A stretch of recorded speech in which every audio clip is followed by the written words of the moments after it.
Ares has arrived. I would like you to meet Ares, the ultimate AI soldier. He is biblically strong and supremely intelligent. You think you're in control of this? You're not. On October 10th, What are you? My world is coming to destroy yours, but I can help you. the war for our world begins in IMAX. Tron Ares, rated PG-13, may be inappropriate for children under 13. Only in theaters October 10th. Get tickets now. Ladies and gentlemen, boys and girls, and those who don't identify as either, you are listening to a bonus episode of Ratchet and Respectable. I just called it a bonus. I mean, technically it is on my end, but for you all, I promised last week on an episode, I think it was called Act Your Wage. We talked about a bunch of things, but the episode was running long. And so I mentioned that I wanted to talk about the New York Magazine cover story with Lizzo. It talks a lot about her lawsuits, which we didn't talk that much about when it first happened. I don't know why. I think I might have been on vacation or something, or some other big event had happened. Something she said in the article about how she ended up in this situation where she has 2 lawsuits by people that used to work for her. And I wanted to talk about how that tied into the online fiasco with Tabitha Brown that happened not this past weekend before. Even though I recorded this last Tuesday or Wednesday, and so much has happened since then, I think the conversation is still timely. So I'm going to include that part on the back end of this episode. But I wanted to say a couple things about Charlie Kirk. A couple more things. So I did a whole episode about him. It's an ongoing story right now. It seems like there's no end in sight. Where do I want to start? It's been crazy in the media in our country from our government since January. We're on month 9 of insanity. But in the last week, since the killing of Charlie Kirk, the gaslighting has escalated to unforeseen levels. Our government, and dare I say, like half of the country, wants him to be viewed as a martyr. And it's not enough that they view him as such. They want everyone else to view him as such as well.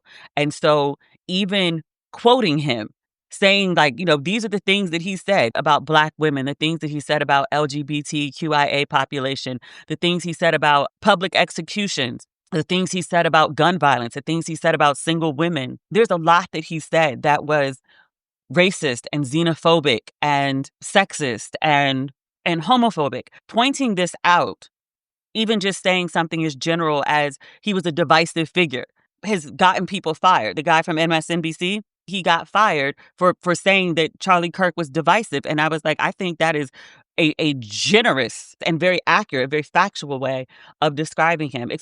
I've been having conversations, I've been reading conversations, I've been engaged in conversations.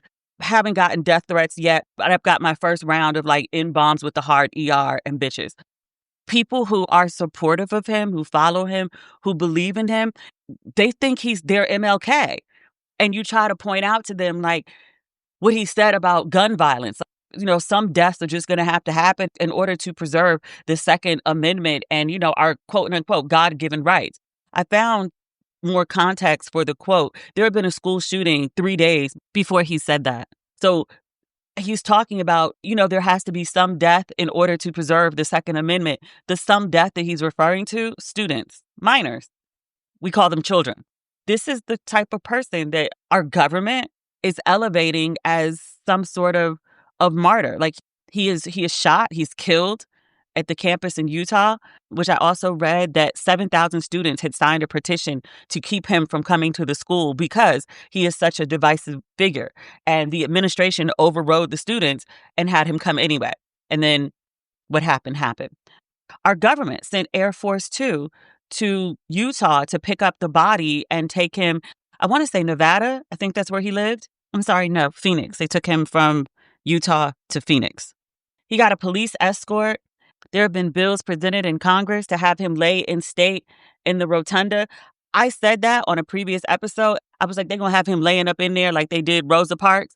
It's very rare for a civilian to lie in state in the rotunda. Rosa Parks got there because her refusing to get up on the bus is the unofficial launch of the whole civil rights movement. This guy The only thing I agree with him on is release the Epstein files. He was real adamant about that. Like, I agree with you on that. Everything else, though, he's one of the people who helped organize January 6th. Like, he literally helped with fundraising and provided buses to get people there to do all the things that we saw them do on TV. The terrorizing fiasco that was. This is who they're calling a martyr, and this is who they want everyone to believe is a martyr, with great consequence if you say something, the truth, about who he was, to call him divisive or to literally quote things that he said. It's being referred to as you're celebrating his death. Someone created a whole database. It had to be taken down because it was illegal. It's doxing.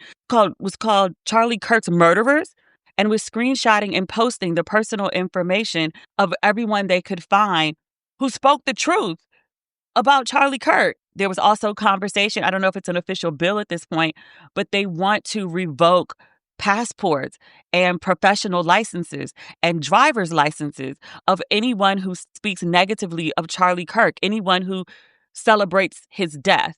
And I was like, wait, his whole platform was about, free speech. Like, let's have conversation. Let's have free speech. And some of the things he said were very hateful. But the idea was like, oh, wait, so you want him to have free speech, but you don't want the people to call him out to have free speech, to the point that you're trying to revoke people's driver's licenses, passports, professional licenses. People be like, America's devolving into a fascist state. I think we're in full-on fascism now. Charlie Kirk's widow, Erica Kirk, their version of events, her husband was viciously murdered. I saw the video and I don't think much of it, which, in thinking about that further, I've seen so many videos of people, not usually white men, but people, black men usually, being killed on camera. I think that's part of the reason that I don't have a reaction. After there's so many names, they all run together. I think it was Ahmaud Arbery.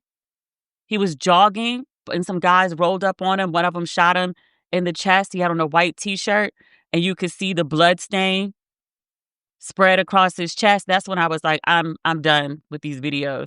To this day, it's been, years. I still haven't seen the George Floyd video. I refuse to watch it. I don't want to watch somebody's light go out. I've seen it too many times before, but that's not the point. Point is, Charlie Kirk, this video was all over social media. I've seen it from multiple different angles. I had no reaction whatsoever because I've seen this shit before. It's just usually not a white guy.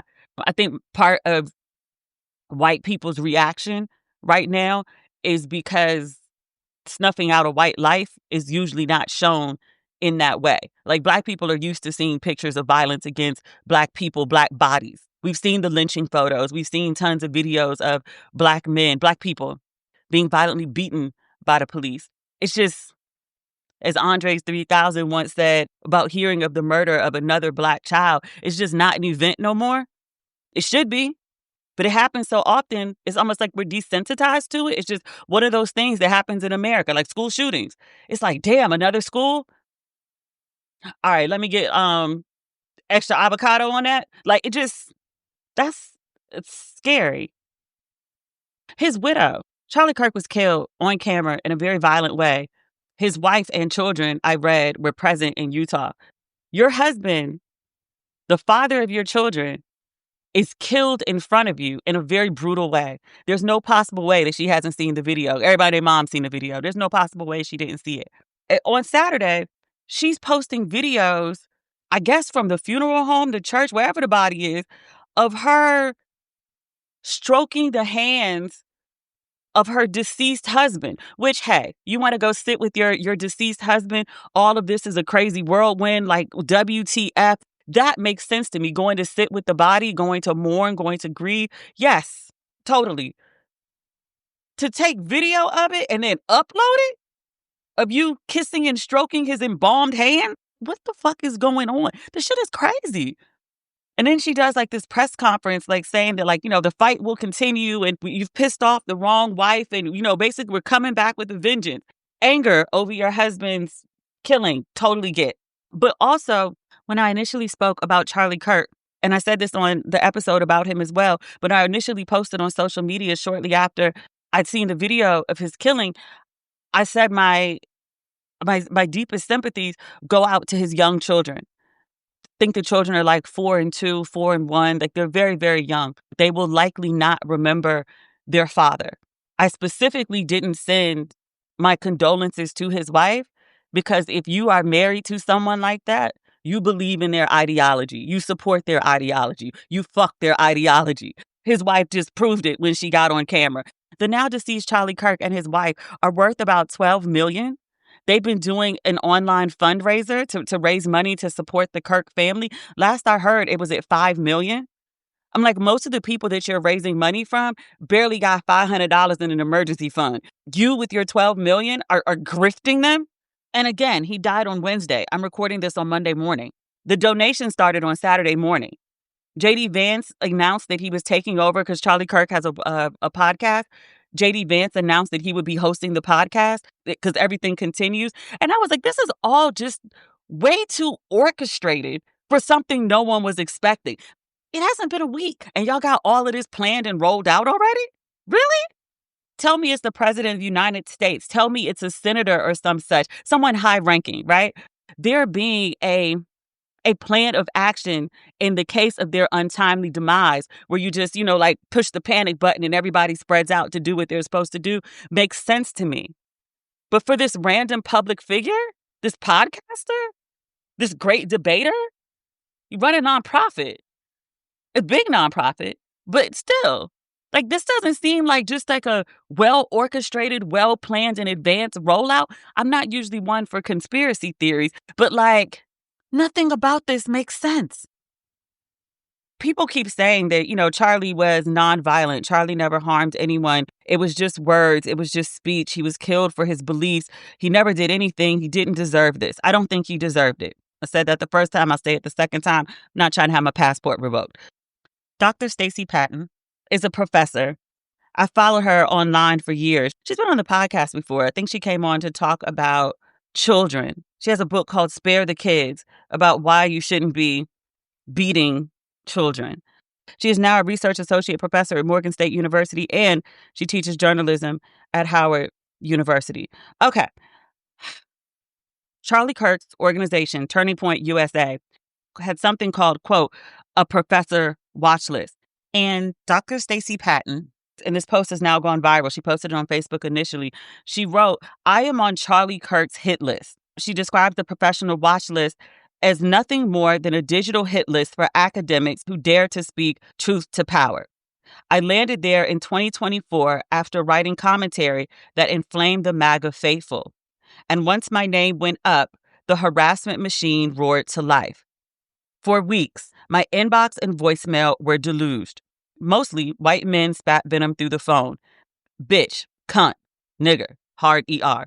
They threatened all manner of violence. They overwhelmed the university's PR lines and the president's office with calls demanding that I be fired. The flood was so relentless that the head of campus security reached out to offer me an escort because they feared one of these keyboard soldiers might step out of his basement and come do me harm. I am not unique. Kirk's watch list has terrorized legions of professors across this country. Women, Black faculty, queer scholars, basically anyone who challenged white supremacy, gun culture, or Christian nationalism suddenly found themselves targets of coordinated abuse. Some received death threats. Some had their jobs threatened. Some left academia entirely. Kirk sent the loud message to us: speak the truth and we will unleash the mob. So what we're seeing now with the government doing it to citizens, that's what he's been doing. Stacey continues. She says, quote, that is the culture of violence Charlie Kirk built. He normalized violence. He curated it, monetized it, and sicked it on anyone who dared to puncture his movement's lies. And now, in the wake of his shooting, there's all this national outpouring of mourning, moments of silence, yellow prayer hands, and tributes painting him as a civil debater. But the truth is that Kirk and his foot soldiers spent years terrorizing educators, trying to silence us with harassment and fear. And now the same violence he unleashed on others has come full circle. But what I find especially jarring is the dissonance in public mourning for a smug white man whose life work was actively hostile to certain groups. Kirk spent years demonizing LGBTQ people, mocking gun survivors, spewing racism about Black folks, and pushing policies that literally shorten lives. It is so revolting to watch a bipartisan wave of grief sweep over this hateful racist as if he was a neutral community servant. I reached out to Stacey because she also wrote a really good essay on her Substack about HBCUs having to go on lockdown last week after Charlie Kirk's murder because of all the bomb threats. Yeah. Dr. Ma'am is blessed, booked, and busy. She said, I have to teach. I have 2 speaking gigs, 3 podcast recordings, and 2 writing deadlines. I so wish I could, but I can't add another thing. On a different week, I would absolutely say yes to being interviewed. That's okay, girl. Get your monies and your papers and your affairs in order. I told her, I was like, look, I feel like I'm just going to end up reading like full essays from you on the whole podcast. Stacey's account is not the only one that I read. I read something from another professor, a Black professor. I'd read it and didn't screenshot it. In the moment, I didn't think it was something I would be talking about on my podcast. But he said he woke up one morning and he was like, there was just a bunch of like pickup trucks outside his house.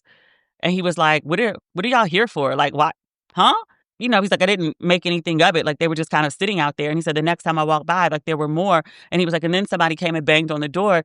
And he was like, you know, he wasn't expecting anybody. So he didn't open the door. And he said the person on the other side said they were there to do maintenance. The landlord had called. And he was like, we rent the house from like my dad. If there was maintenance, I would know about it. He would have told me, if nothing else. Like, what? I think he said he had to end up moving him and his family out of the house because of the threats. And he was also on Charlie Kirk's hit list. So this idea that like he caused no harm and like, yeah, he might have said some hurtful things, but it's because they were taken out of context. His supporters are always like, but it was out of context, but it was out of context. And I was like, what context makes it appropriate for an allegedly Christian man to question 4 Black women, 1 Black woman, all Black women about whether they have the brain processing power to do their jobs? It's like, you tell me you're a debater, then you should be able to argue whatever the issue is. You don't have to make personal attacks. That's a sign that you don't really have an argument. A lot of people went to church this weekend, a fair number of people. I don't have like a statistic or anything, but people were talking about it online. I was excited for the Sunday sermon from my pastor, Howard John Wesley, Alfred Street Baptist Church. When I refer to it on here, I usually call it like the good church with the bad parking. I've never actually been to the church. I followed it online for years. I consider that my church home. I was giddy for Sunday morning because I knew my pastor was going to speak truth to power. And he did. He over-delivered. Like the 8 a.m. service gave me what I need. My mom was like, nah, listen to the 11. I shared a clip from his sermon that has since gone viral. I'll play it for you real quick. Charlie Kirk did not deserve to be assassinated. But I'm overwhelmed seeing the flags of the United States of America at half-staff calling this nation to honor and venerate a man who was an unapologetic racist and spent all of his life sowing seeds of division and hate into this land.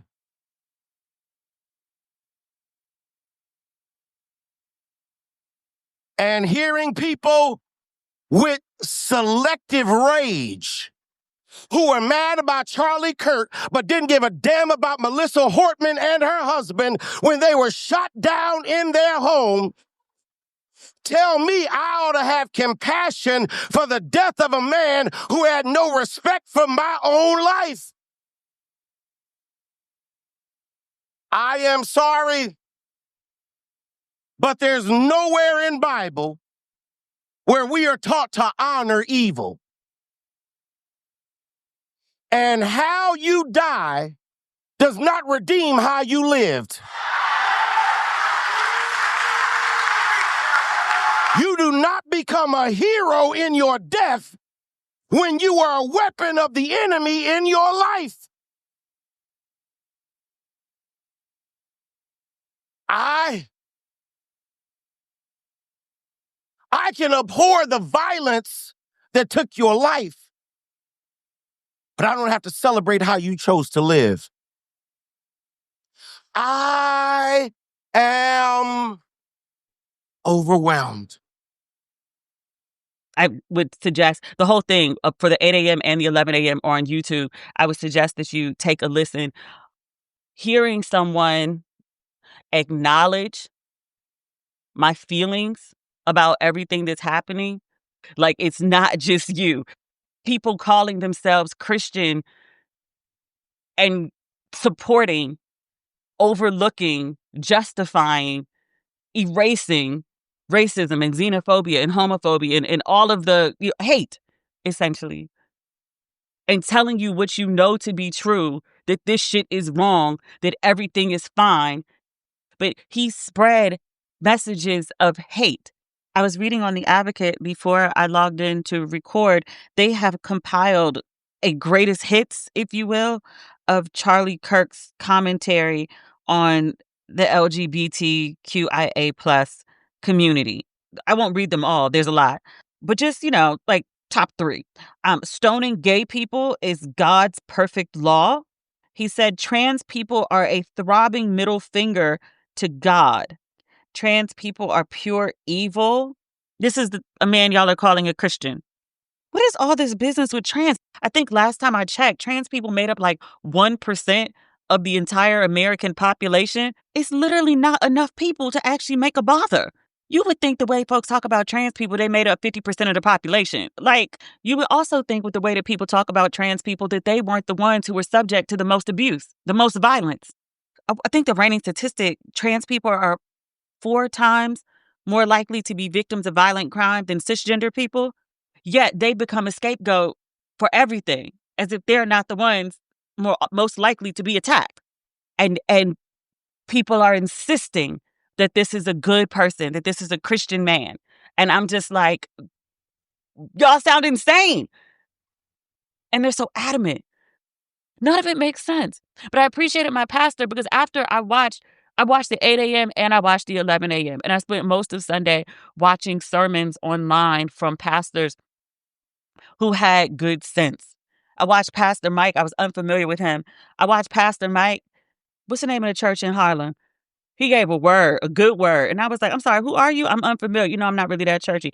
FCB, First Corinthian Baptist Church in Harlem. Pastor Mike Wallen Jr. Amazing message. But I felt seen. I mean, it's still crazy, but it just it's not just me. It's not in my head. I needed other people to acknowledge. And it's not even just the pastor, but the pastor being in the church and hearing the response from a community of people. It's not just me. This shit is crazy. A lot of people didn't get that experience. That's where I was going with this. Up and down my timeline, there were people, this one woman, there was a video of her. She's based in the DMV too, just by her username.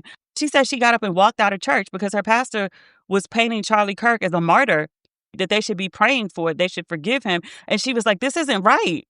She left the church and was sitting in her car and was having like a whole crisis of faith. And I was like, honey, no. The faith is not the issue. The pastor is. You need to go find Alfred Street or you need to go find somewhere else. But every pastor didn't do that. But a lot of pastors did. I think Pastor Mike referred to it. I mean, it's not that I haven't heard the term before, but he put it in great context. I highly recommend his sermon. But he talked about Christian nationalism. The title of his sermon was The Idolatry of Counterfeit Religion. So you can already guess where we're going from there. So he put a lot of what we're hearing, that contrast of hate, but then also in Jesus' name, he put a lot of it into perspective, which I appreciated. I wish that everyone had had that experience in their church this weekend. I'm going to wrap up this part, then we're going to go to Lizzo and Tabitha. I posted a part of the sermon, Pastor Howard John Wesley, his sermon, the part that I played for you. I posted that. And many people agreed, but there's always detractors.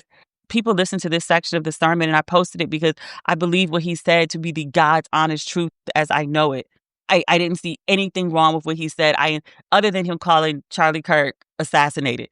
I think that's a minor squabble, but okay. But everything else that he said, I wholeheartedly agree with. This is how I see the world and my understanding of it. And people listened to that part of the sermon and attacked it. And it was like, he's hateful. He's full of rage. He's no true Christian.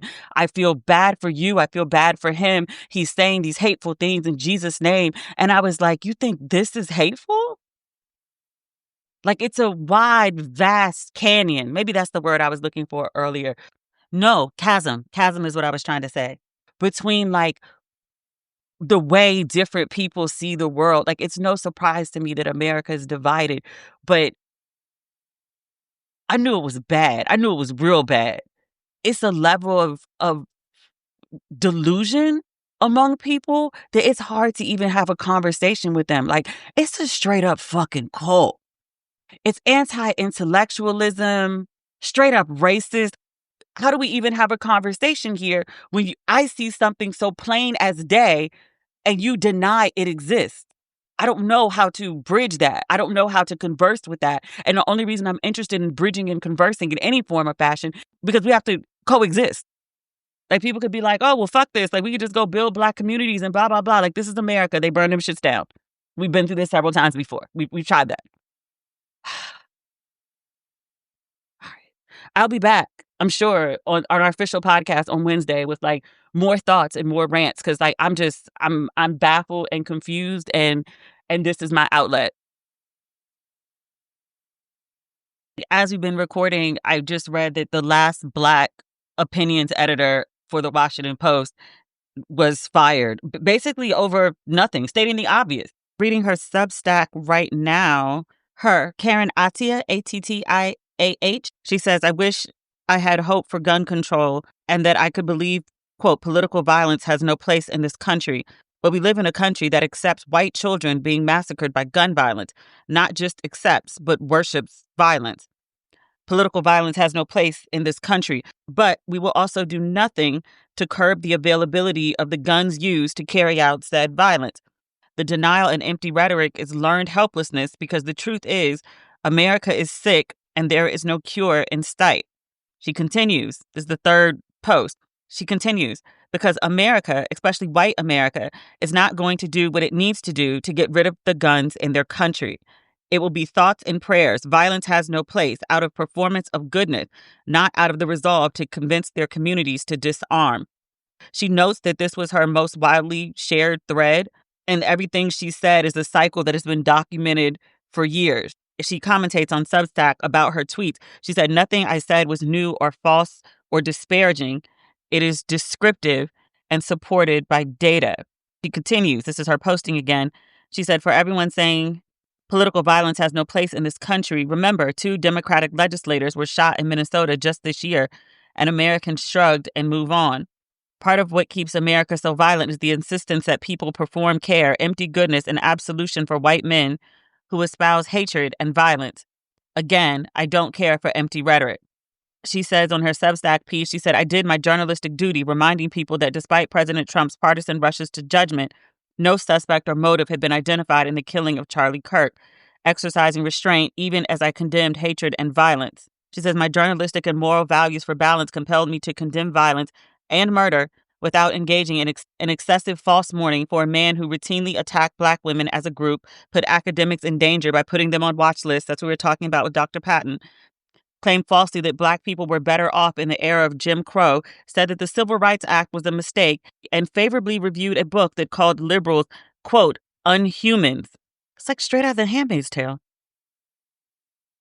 In a since-deleted post, a user accused me of supporting violence and fascism. I made clear that not performing over-the-top grief for white men who espouse violence was not the same as endorsing violence against them. She says, my only direct reference to Kirk was one post, his words on the record. I'll read it to you. Black women do not have the brain processing power to be taken seriously. You have to go steal a white person's slop. She says when the Washington Post saw her, she refers to them as measured, Blue Sky Post, that's the platform she was posting on. They told her that what she posted was, quote, unacceptable, gross misconduct, and endangering the physical safety of colleagues, charges, she notes, that are without evidence, and, I'm quoting her, I reject completely as false. They rushed to fire me without even a conversation, claiming disparagement on race. This was not only a hasty overreach, but a violation of the very standards of journalistic fairness and rigor the Post claims to uphold. Then she says, I was the last remaining Black full-time opinion columnist at the Post in one of the nation's most diverse regions. Washington, D.C. no longer has a paper that reflects the people it serves. What happened to me is part of a broader purge of Black voices from academia, business, government, and media, a historical pattern as dangerous as it is shameful and tragic. She worked at the Post for 11 years. I wish her well. As a fellow journalist, This might fuck around and be the best thing that ever happened to you. Like, I know it sounds crazy in the moment. Hear me out. Dawn is thriving post CNN. Joy is thriving post MSNBC. Actually owe her a phone call. I ran into her at an event the other day. You know, you can look at people and just see they feel good. She got like an inner glow. And I was like, oh, whatever was going on behind the scenes at MSNBC, it was time for her to go. Like, she looks like life is better. Like, she looks vibrant. And I was like, how you doing, Joy? And she was like, I'm doing really good. I'm great. And I was like, nah, sis, like, how you doing? Because we've been worried about you. And she was like, no, really, I'm doing great. Like, things are good. We'd love to talk to her about things and the state of our media. I don't know if y'all care about stuff like that. I do. I'll do it as a bonus episode so y'all won't be like, why do you keep inviting friends to our lunch and dinner? We show up to hear you, not you and your friends. You're leaving us out. We don't want to talk to you and them. We want to talk to you. I get it. All right. Lizzo, Tabitha, now. We need to talk about Sister Lizzo. She's on the cover of New York Magazine. Congratulations to her. She looks fabulous. Fabulous. Absolutely fabulous. I like Lizzo. We talk about Lizzo from time to time on here. Sometimes I get a little sick of seeing her ass. She's still shaking it. And I'll give her credit. She shook it when it was big, and she's still shaking it now that it's small. Ass for all, at all sizes. Good for her. I follow her and then unfollow her because, like, sometimes I'm okay with the ass shaking, and sometimes I'm like, I'm tired of seeing your ass, big or small, shaking. Let's see. Can we pull up this Lizzo interview? You know what? I was talking about Harlem Fashion Row. I didn't even talk about Usher getting an award. He got an award last night. He got the Virgil Abloh Award. So congratulations to Usher. He showed up looking lovely, he and his wife. She also looked lovely. She makes him happy. In accepting the award, I'm reading this on USA Today. It says Usher struck a more reflective tone. He talked about his search for identity. He's talked about this before. He said this at BET Awards. I was in the audience. He was talking about his dad who wasn't present in his life. Last night, he said, quote, my dad gave me his name, but he didn't show me what to do with it. So I had to define it in the way that I thought would make it matter. And it says he recalled a quote from Virgil that felt like a full circle moment for 17-year-old Usher. He said he found a common connection between himself and Virgil. He says, very profound words this man left. Virgil said, quote, the world produces waves. You surf, you drown, you decide. Everything that you do is for that 17-year-old version of yourself. And then Usher says, that 17-year-old version of myself is the same thing that encourages me to this day to make me fearless. I can relate to that. For me, it's my 19-year-old self. That was the one that decided she wanted to go study abroad in London and then also lied to her parents about going to law school and got overseas and was like, yeah, so I'm not going to do it. Like, you're not what? You're going to law school. Oh, no, I'm not. Because I didn't fill out any of the applications that I said I did. Like, Demetria, what? I did, however, apply to J school at Columbia and New York University, to which my mom was like, and where else? And I was like, that's it. I'll only go if I can go to school in New York. My parents thought I had lost my goddamn mind. 19-year-old me was very... I searched my whole life to refine 19-year-old me. I found her again at like 42, and that's what made me run off to Ghana. But that's a whole nother story. Also honored last night at Harlem Fashion Row was Ruth Carter, costume designer Ruth Carter, first Black person to win an Oscar for costume design. I'm going to double check that, but I think she is the first. She got one, and there's a man that got one, but Ruth Carter was the first one. She earned the Ann Lowe Maverick Award. Ann Lowe, who did Jackie Kennedy's wedding dress, and also like a whole bunch of other fabulous dresses. There was an Ann Lowe exhibit in, God, what is it called? It's one of those gilded mansions. I drove up to see it. It was in Delaware. Beautiful gowns, and not like in the shady Aretha kind of way. I mean, just stunning, like works of art type gowns. Her designs have had such an amazing influence on fashion, like stuff that I didn't even recognize. And I was like, oh, that's Ann Lowe? Is. They talk about her working with Spike Lee, Ryan Coogler. Oh, whoa. She's the only Black woman to earn 2 Academy Awards, period. What? She accepted her award via video from London, where she's filming the Thomas Crown Affair with Michael B. Jordan. Lovely. She said, I began my career knowing there was no one before me, And with each milestone being the first Black costume designer to be nominated, the first to win, and today, the only Black woman to hold 2 Oscars. Talk your shit, ma'am. Talk your shit. She says it reminds her of her uphill battle to become, quote, a maverick. She recounted the start of her journey. She said it was her first interaction with Spike Lee. She said Spike Lee called her. She said, "Who is this?" And he said, "This is the man of your dreams." And Carter said, "Denzel?" Who, by the way, did an interview, I want to say with Jimmy Kimmel. And he was like, my name ain't really Denzel. Like, it's Denzel. To which I was like, I feel like he's told us this before and we just ignored it. Because he was like, yeah, my father's name is Denzel, and then I'm named after my father. And he said my mother would call us in the house and we both come running. So she said, my father was Denzel, and she said I'd be Denzel. And that's how she distinguished who she wanted. And he was like, so I just became Denzel. So I was like, okay, so you told us your name was Denzel. We didn't make that up. And then now you're telling us that actually my name is Denzel. What Pauletta call you? Pauletta call you Denzel? She call you Denzel? She call you something else? Like, she got a pet name for you? I have a joke that I can't say. I'm going to just move along. Jason Bolden also got an award. He's a celebrity stylist. He dresses Cynthia Erivo. He puts her in good Louis Vuitton gowns. He dresses Michael B. Jordan. He has beautiful vision. Beautiful vision. And Nicole Kidman, apparently. Gabrielle Union. Gabby's fashion is okay. It's not bad. But Cynthia and Michael B. Jordan, he does really good with. It says other winners of the night. Marie Claire EIC, Nikki Oganake. I don't know Nikki very well. I know Lola, her sister. Her sister's a writer. Her sister is one of the reasons I became a writer. When I first started out, Lola Oganake wrote, I wouldn't say all, she wrote a lot of cover stories for Vibe magazine. Her pen game is her dream. Those are 2 of the big reasons I became a writer. Kierna, Honey Magazine. Yeah. And then Pattern Beauty co-CEO Christiane Pendarvis, they also were awarded at Harlem Fashion Row. So congratulations to all of them. Back to Lizzo. I'm glad I saw that tab was open. Where's this Lizzo article on Vulture? I hope they didn't take it down.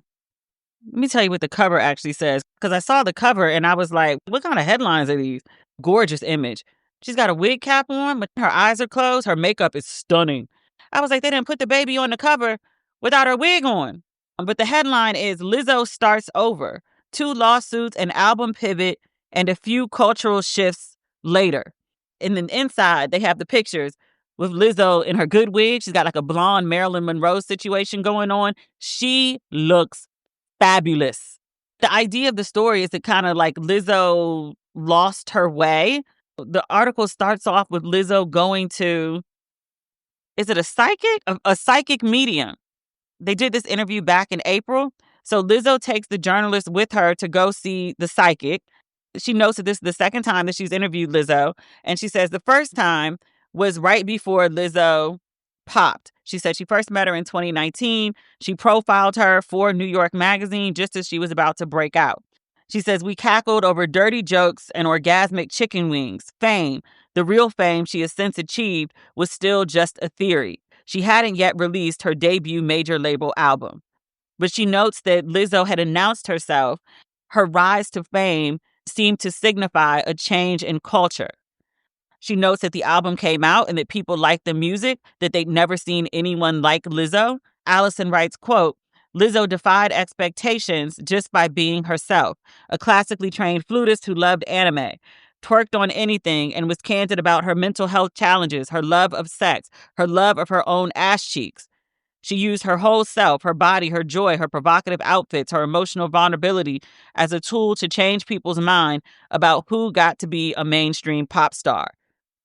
Who gets to be popular is a thing that's going to come up in the next topic. The article goes on to talk about the impact of Lizzo, which was huge. She became one of the biggest recording stars of the early 2020s. And then she continues. She says, high purchases are precarious. In 2023, news broke that 3 of Lizzo's former backup dancers had filed a lawsuit against her, her touring company, and her dance captain for sexual harassment and hostile work environment. Suddenly, Lizzo, an artist who had spent her entire career empowering others, combating racism and fat phobia, was accused of cultivating an environment where those things thrived. It wasn't just a lawsuit. It was a wrecking ball to every inch of the pedestal she had been placed on. It says Lizzo hadn't put out new music since before the lawsuit. It said she started tiptoeing her way into a comeback. In February or thereabouts, she announced she was coming back with a different sound, more 80s rock, less disco, R&B, funk. Her album, Love in Real Life, was due out in the summer. She released 2 singles. She did a 3-stop mini tour. She went on Saturday Night Live, performing the new songs while wearing a T-shirt with the phrase "Black women were right" and another that word "terrified." Which, did they put that on T-shirts or sweatshirts? Like, that would have sold out immediately. Her team or whoever makes those shirts should have been everywhere. Terrified. TARRIFIED. New York Mag notes it was the sort of politicized gesture that would typically make a headline or two, except this time, nothing was sticking. Lizzo had a meeting with her label where everyone agreed the first 2 singles hadn't performed as well as she or the label had expected. There was a chance that even if Lizzo made the same music she always had, an audience might not want to hear it. She was coming back to music after a public controversy to a world that had changed, and even more destabilizing, she had changed too. Who was Lizzo supposed to be now? Still scrolling down the article, it says Lizzo acknowledges that the industry and the landscape change every year. What worked last year is not going to work this year. Put a pin in that too. It comes up again. She said with her previous album, she understood the playbook and the pacing. But it wasn't just the industry she'd understood. She'd understood something about the zeitgeist and how to reflect it, define it even.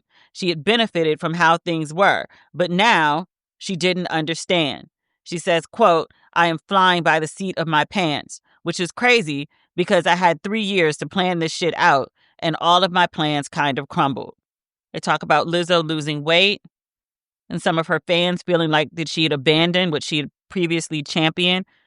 They note that the culture has moved on from body positivity, which is kind of true. The article talks about how everybody's on Ozempic. Lizzo acknowledges that people assume she is too. They sit down for lunch. The writer notes that Lizzo unbuttons the top of her pants. Girl. They talk about her documentary. They talk about her reality show, which won an Emmy.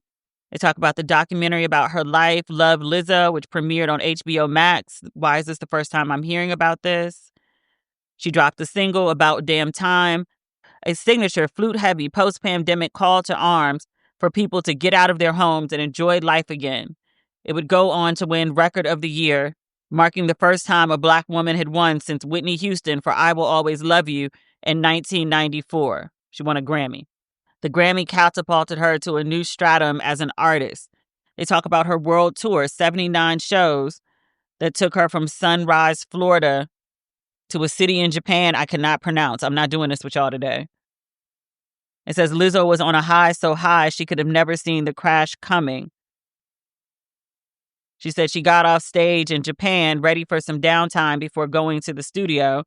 And in the following days, 3 of her former backup dancers filed a lawsuit against her. They said out of all the allegations, a few anecdotes have defined the controversy.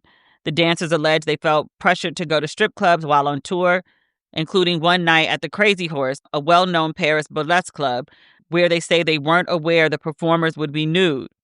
They say there was another night at a club in Amsterdam. They said Lizzo, quote, cheered loudly to motivate them to eat a banana protruding from a performer's vagina. That's a lot. They also say there was a 12-hour rehearsal day during which one plaintiff said she was too afraid to leave the stage to use the bathroom. Lizzo responded with an official statement on Instagram.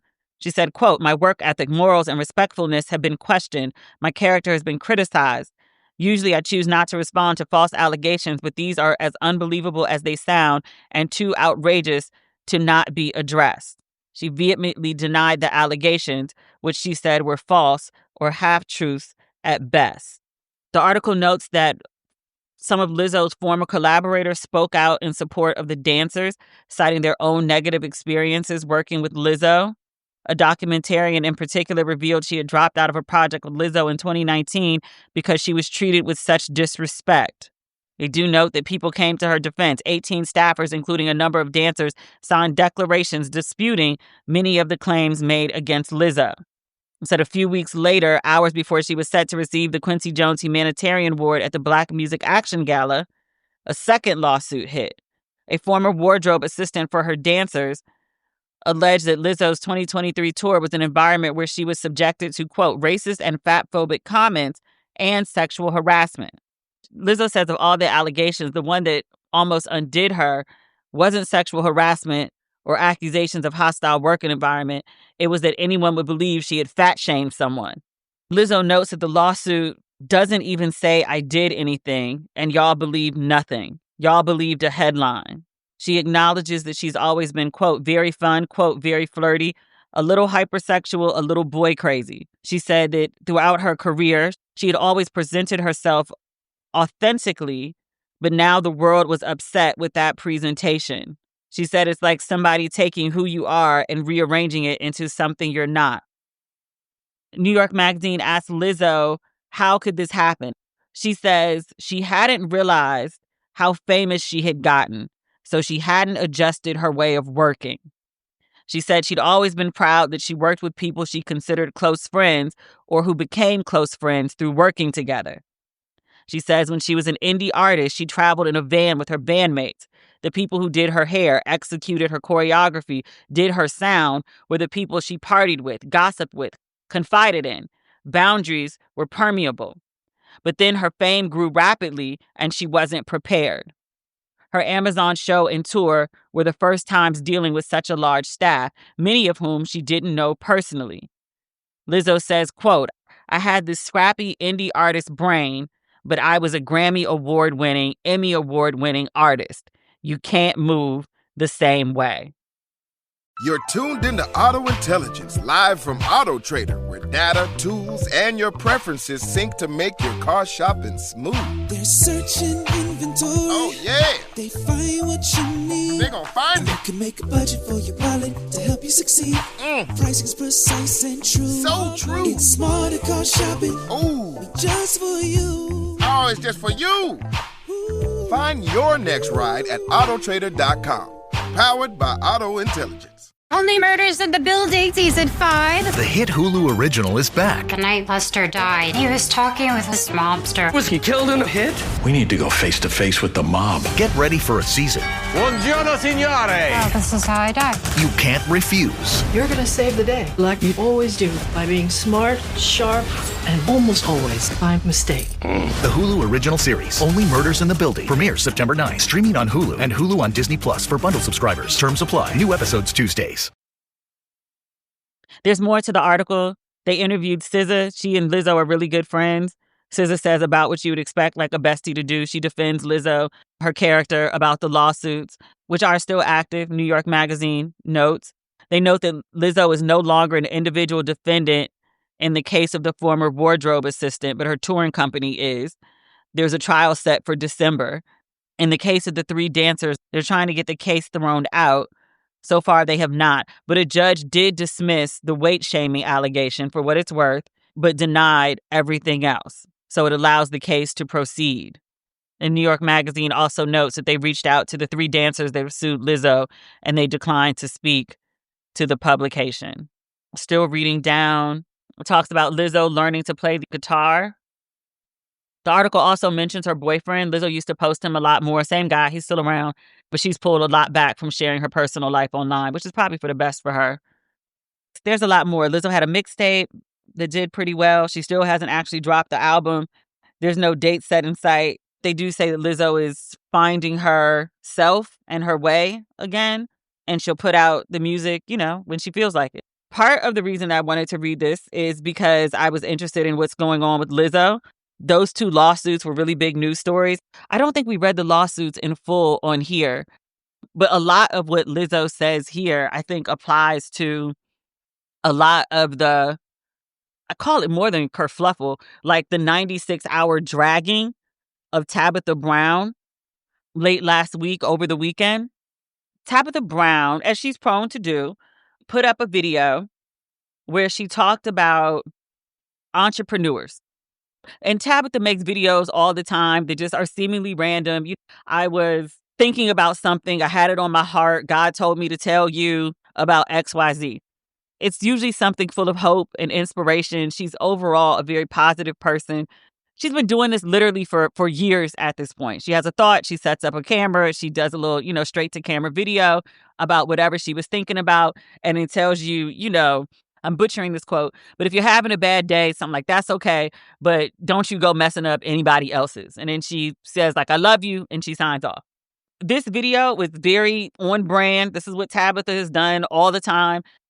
So Tabitha makes this video, and she's saying it to a very specific population. She said, if you are an entrepreneur and things are not going well in your business, like maybe you're not focused, maybe you're not dedicated, or for whatever reason, if you're an entrepreneur and you're not sustaining yourself, you're asking other people with day jobs, 9 to 5, to spot you, to help you out along your journey because financially things are not adding up for you and your entrepreneurial endeavor, then it is time for you to go and get a 9 to 5. Like, there's no shame in working a 9 to 5 while you build your entrepreneurial dream. This is not a revolutionary thought. In fact, it should be goddamn obvious. But sometimes people get tied to chasing the dream. There's so much conversation about starving artists. They think the starving and the struggle is part of the process, and to a degree it is. But if you can't feed yourself, then you need to go do something in addition to chasing the dream that keeps you fed. You can't just keep borrowing money from people. And the reason they have it is because they have 9 to 5. You need to go get one too. So you can pay them people back that you've been borrowing money from, and you can also keep yourself afloat. That doesn't mean give up on your dream. That just means keep doing your dream and add a 9 to 5 in addition to, so you can sustain yourself. This is common sense. It should be. People think that, like, chasing the dream, it's a steady journey uphill. And if you could just keep plugging away one foot in front of the other, you'll just keep going uphill. It might be hard, it might be steep, but eventually you'll just reach the top. But it's a straight line through all the obstacles, right? That's not really how, for most people who chase the dream. I mean, I'm an entrepreneur. I know several people who are entrepreneurs. I know several people who are chasing the dream in corporate as well, in more traditional 9 to 5 scenarios. And even their journey to get to what's perceived as the top is not like just a steady uphill battle. There's all sorts of deviations. Like, sometimes you make lateral moves. Sometimes you got to take a step back. Sometimes you just like completely derail. Maybe you get laid off. Maybe you have a health issue. Maybe someone in your family is ill. Maybe you just get burnt out. There's all sorts of pivots that people have to make. And I think this goes for everyone in pursuit of the dream. Even people who just seemingly like had it easy, like they had a good idea and it just seems they went straight uphill. There's some shit behind the scenes. There's always some shit. That's just life. That's essentially what Tabitha was saying in the video, and to, again, a very specific portion of the population. People, a lot of people, a significant amount of people watched that video. It pissed them off. It resulted in like a 96-hour drag session across the internet on multiple platforms about how much they like hate Tabitha and how like her message is so fucked up and like how she's not real and like her fake ass accent and like why she act like an old lady and like just all sorts of personal jabs against her and like I'll never get over her, telling people to shop at Target after blah blah blah. And I was like, did she actually say that? Because I watched that video too, and I think we talked about it on here, and I was like, she did encourage people. There are Black businesses in Target, and like, yes, it would be great if you support them. She also, in the same video, it wasn't like a follow-up later after a backlash, in the same video said, this is what I would like you to do, but I understand, you feel how you feel. You should move how you feel fit to move given this situation. I think some of the criticism that people had for Tabitha was fair. I think she put out this video and she didn't give it context. She usually doesn't. She usually just says, like, I was, this was on my mind. I was thinking about this and blah, blah, blah. I think context in this situation, although it's not something that she usually does, it would have helped this situation if she says, at this conference, I think she was at InvestFest, and I spoke to some people about entrepreneurship, and this is something that was on my mind. So I was talking to somebody, I was reading this book, I was watching this show, so people understand what drove her to share this idea. I think the timing played a factor. I don't think it's a huge factor, but I will acknowledge that we talked about it on here very briefly, that over 300,000, I think it's 310,000 is the number I most recently saw, Black women have lost their jobs since January. That's a lot of people. And I know several Black women that have lost their jobs. Like, I'm in DC.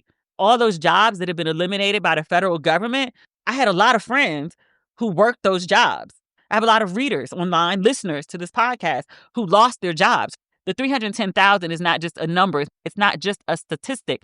So I see how a popular online figure, successful and popular, that's important, financially successful at that, releases a video about people needing to find jobs. Either you have lost the job, you know someone who has lost the job, or just the idea of like, oh my God, 310,000 Black women have lost jobs. You feel like, is this really the right time to be talking about, you're an entrepreneur, or like, go get a job. You're telling them to go get jobs when 310,000 Black women have lost theirs. And by all accounts, all the statistics coming from like the federal government, even after they fired the lady who was in charge of like reporting like the job statistics, they were like, oh, the shit you put out was too grim. It can't be right. And then the following month, the numbers were worse, even after you fired the lady. There's been less jobs. Like, the availability of jobs is shrinking. And this is the environment in which you're telling people, like, you need to go find a job. I acknowledge the timing could have been better on that. Without context and without timing, I totally understand the people that were like, girl, what? Like, why would you say that now? Like, why are you talking about go get a job like it's such an easy thing to do? People who pointed that out, I take no issue with, for the most part. Like I said, Tabitha has been putting out these videos about things that are on her heart, things that are like crossing her mind. I follow her, not super closely, but I follow her well enough. I've interviewed her before, several years ago. She has overwhelmingly, and like literally, I can't name a single occasion, even though there have been ones that warranted it. She's overwhelmingly positive publicly at all times. What she has shown us publicly is someone who is measured, who is level-headed, who is joyful, positive, hopeful, who has good intent. Assuming that someone who is always giving us messages that are hopeful and happy, assuming for really no good reason that she somehow meant the worst, is bizarre to me. Like, you tell me Tyrese says some dumb shit. Tyrese says dumb shit on a regular fucking basis. I totally get how you would assume Tyrese is on his bullshit again, because Tyrese is always on his bullshit. Channing Crowder, the cat man, meow, meow, meow, meow. You tell me he said some shit, I'm going to assume the worst, because he's constantly saying dumb shit. Makes sense. Tabitha? She don't bother nobody. She don't even bother people who bother her. Wendy Williams deserved to get cursed the fuck out for what she said about Tabitha retiring her husband. Lady, you got your own fucking problems with your own fucking husband. How dare you come over here and talk about my house when your own house ain't in order? That was an obvious response. She was like, I feel sorry for you. You don't understand, like, the love and partnership that we experience and over here. Like, you can't fathom that somebody would do for you to put you in a place where you could do for them. It was facts. I don't even know if we fully knew it was facts at the time, but turned out to be. Just based on that alone, I feel like people should give a lady the benefit of the doubt. I don't understand the people that just wouldn't, like, just give her the benefit of the doubt. And those people, like, maybe that's just not your disposition. Nothing she said was so egregious that it deserved a 4-day dragging. Like, the dragging of her was trending on Threads. Nothing warranted that. Nothing she said in the video. You act like that lady came to you like white folks and called you a nigga with the hard ER. Nothing she said warranted not a day of dragging, but certainly not like a half a week of it. But that's what happened. And then there were the people who I was just like, oh, you're just jealous. And the people who were jealous will also deny they were jealous. And I was like, I single-handedly watched you be in a similar lane over the last 10 to 15 years, cultivating a brand that just hasn't ever blown like Tabitha's did. And a lot of people do think, you can just tell by the way they talk about her, they feel like she cut the line. Like, where did she come from with this country accent and in her mid-40s acting and dressing like she's 60 with all this toxic positivity? And now she's flying on private jets. She got New York Times bestsellers. She on all these TV shows. She doing food shows. She doing acting shows. She doing kids shows. She doing interviews. She in Forbes. She in Essence. She here. She on stages. The kids done glowed up. Everybody Gucci down at the events. They on red carpets. People are just confused. Like, I did all these things. I've been grinding and it has not worked for me. You could tell in their responses, because there were a good number of people who were like, hey, why she put this out? Like, what was the context? Is this ill subliminal? Like, you need to take that into the group chat. Fair. The timing of this, like, why would she release this given the job numbers what they are, with the Black women losing their jobs the way they have? Fair. Once you start talking about the lady not acting her age or the lady faking her accent, you start talking about the way the lady dressed. You start talking about the lady retire her husband. You bring up the shit inaccurate about what she said about shopping at Target. You start talking about she's not relatable anymore. Success is gone to her head. She doesn't identify with her audience anymore. Once you start othering her that way, it's not just about the message. It's about some deeper shit.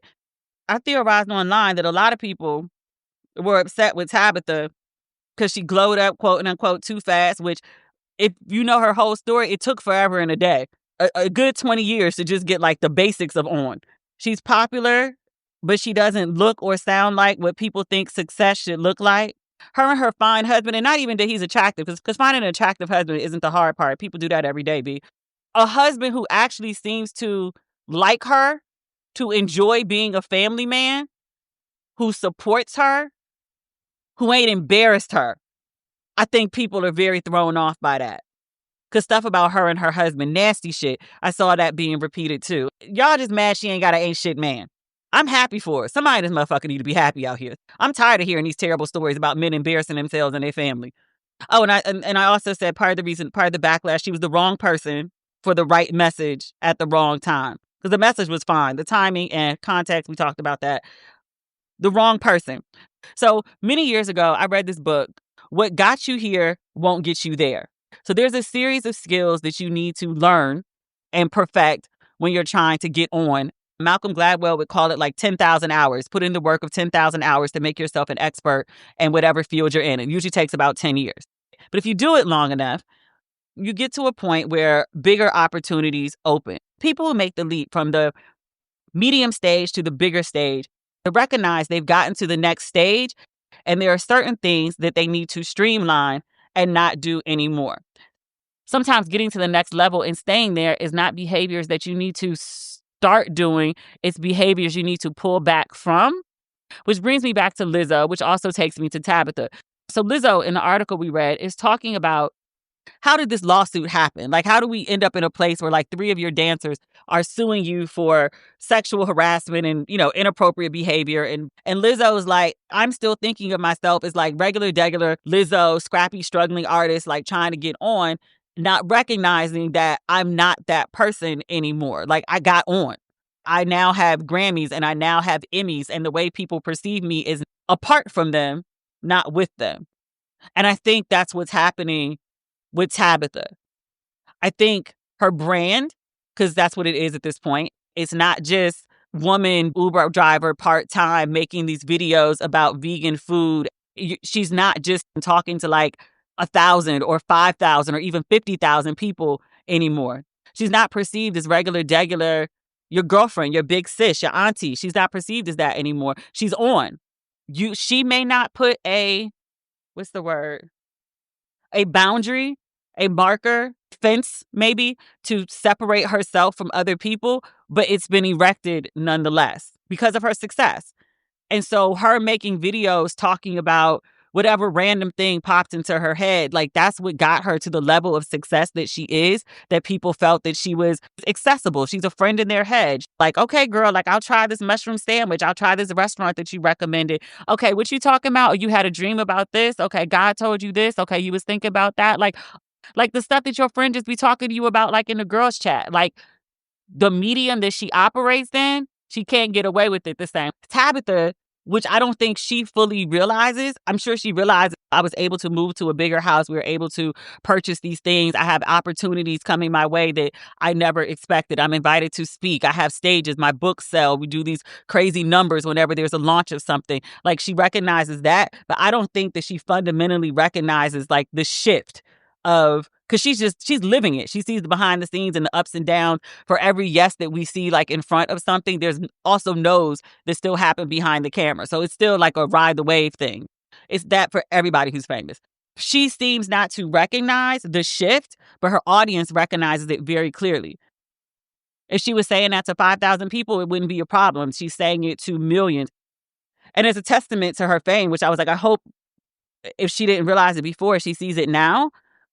She made a video and it's turned into like a full cultural conversation that trends and lasts like days. She literally has the ability to create entire cultural conversation. Like, I'm having this discussion on my podcast with people across the internet, whether they're participating in dragging her or defending her or whatever, are now having conversations, sharing their own entrepreneurial stories. Everyone who's building a brand around HR or consulting to help people find jobs, whatever, are all doing videos about finding work, how to use AI, how to get through the AI filter and actually get your resume or application in front of like a real human being to get an interview. She literally shifted an entire conversation. Like, she's mega.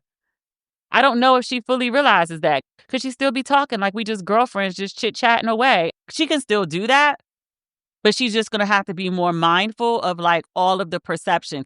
Oh, that's what I was going to say. When you have an audience of 50,000, even 100,000 to a degree, you can have a conversation.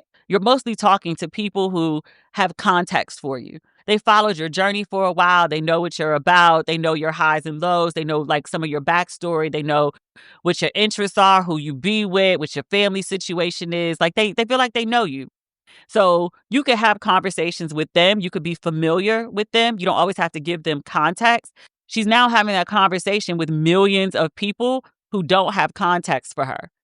As much as I'm like, well, you know, Tabitha, you got to put it in context. She's paid goodwill into the bank. So even if she said something that was like a little crazy, it doesn't deserve a dragging because like she's given us so much. Even if you take a deduction, like she's still in good standing. If you're talking to people who don't know her, then all they feel is like, why is this lady saying X, Y, Z? They have no context for her. So they come at her harder than people who aren't jealous. There were people who I'm sure, for sure, know full and hell well who she is, her context, her whole origin story, and all of that, and still said crazy shit, like personal attacks. And I was like, oh, I hope you get on soon so you can stop acting like that. Somebody could do it to you so you could feel how awful it is.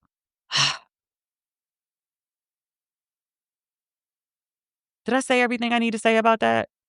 I said enough where I could still show up. I mean, honestly, most of the people I'm talking about don't be in the rooms I be in.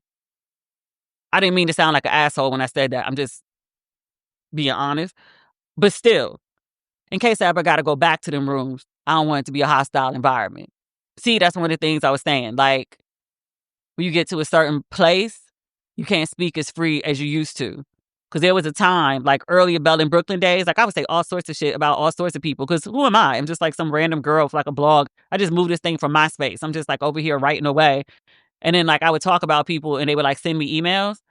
Or I would go to places and like people would come up and be like, oh, I saw you talked about me and blah, blah, blah. And I was like, girl, I'm just like writing crazy shit on my BlackBerry on the train on the way to work. I got 45 minutes to get this thing written and edited on this 3 train to Midtown. Even Instagram, like I said something about Cynthia Erivo once and she slid in my DMs. That's happened so many times. She's just the person I'm mentioning. I said something about, who's that pastor? The one I drag every opportunity. John Gray? The first time I was introduced to him, I mean, like, via some dumb shit he did. He did a TV interview. He called his wife a North Face. He didn't call his wife a North Face. That's my version. He said of his wife that she was bigger than him, greater than him, and she was like a coat that was 3 sizes too big, and he had to like grow into, did he say grow into being ready to her, grow into being able to fit with her? Something like that. It was a real bizarre metaphor, but he like compared his wife to a coat. That's why I was like, he called his wife a North Face.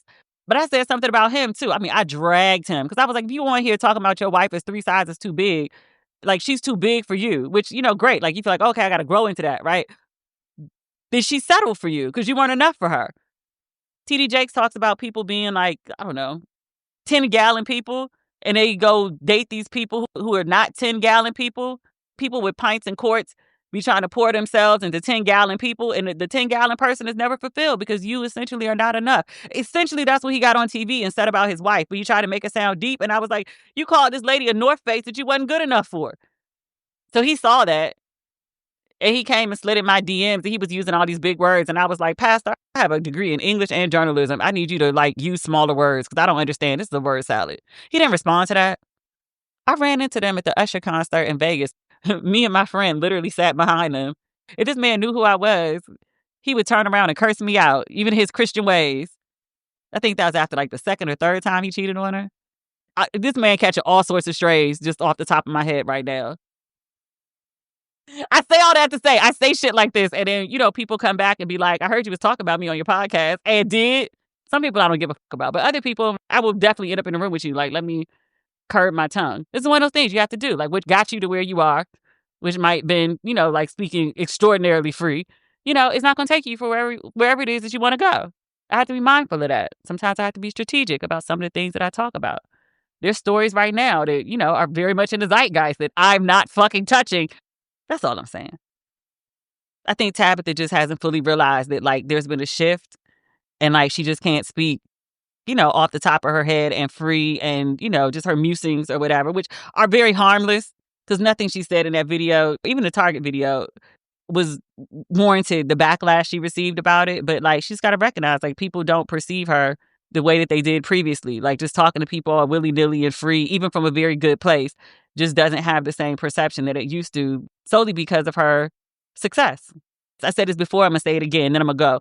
People keep saying that they want Black excellence. People keep saying that they love Black excellence. People keep mourning the destruction of places and time periods where Black excellence existed. But then when you see Black excellence, like, current, up close, as personal as you can get via, like, a parasocial relationship, people seem to have great disdain for Black excellence. Because you see people who are Black and excellent and who genuinely mean no harm. And then people just attack them mercilessly. I like Tabitha, like I said in the beginning. Like, if she did some fucked up shit, I'd be like, the second time, I'd be like, come on. We were rooting for you. We rolled for you. We didn't deserve this. Why are you doing this? You know how I get when I need to drag somebody. But nothing she said deserved that. People say they like Black excellence, but I'm like, do you really? Do you really? Because y'all be seeming to attack it at every turn. Yes, hashtag Black excellence. But, like, yeah, fuck Martha's Vineyard. What? All right. We'll talk soon. At some point, I got to do this best man thing. I'm going to do it. Oh, last thing before we go, the merch drop for Ratchet and Respectable happened on Saturday at midnight. It is wrapping up on Tuesday, November 16th at noon. So if you are hearing the sound of my voice, you are listening to this podcast, hopefully on Monday when it drops. You have like 22 hours to log on to DemetriaLLucas.com to pick up your Ratchet and Respectable merchandise. I gave y'all 2 warnings on 2 previous episodes. Plus, I posted a bunch on my social media over the weekend. You were warned. Okay. Oh, and it's pre-orders for all the merchandise, so it's going to ship like the second week of October, I think. But all sizes, all colors are still available because pre-orders. You don't have to tussle with one another about getting merchandise like as soon as it's released. And then also, if you're trying to get on this Cape Town Thanksgiving trip for this November, hit me up via DemetriaLLucas.com. There's a contact form. And then Ghana for Easter, April of next year. You can sign up for that on my website as well, DemetriaLLucas.com. It's under See Some World. We'll talk soon. Okay, bye.